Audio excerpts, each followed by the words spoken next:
राज्यातील काँग्रेस नेत्यांची नागपूरमध्ये महत्त्वाची बैठक सुरू आहे। नागपूरच्या हॉटेल मेरिडियन येथे ही बैठक सुरू आहे। काँग्रेसचे संघटन महासचिव के.सी. वेणुगोपाल आणि मुकुल वासनिक यांच्या उपस्थितीमध्ये ही बैठक सुरू आहे। या बैठकीमध्ये नागपूरमध्ये होणाऱ्या सभेच्या तयारीचा आढावा घेतला जाणार आहे।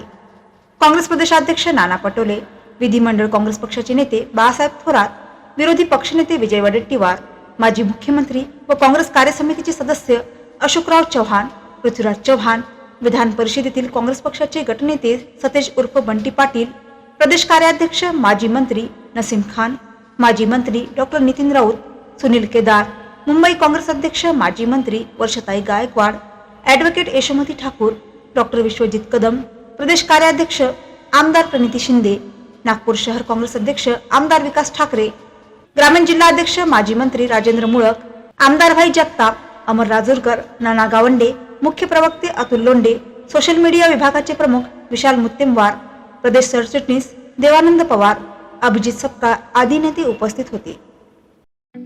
ठळक घडामोडींसाठी देशोन्नती न्यूज चॅनलला सबस्क्राइब करा आणि बेल आयकॉन प्रेस करा।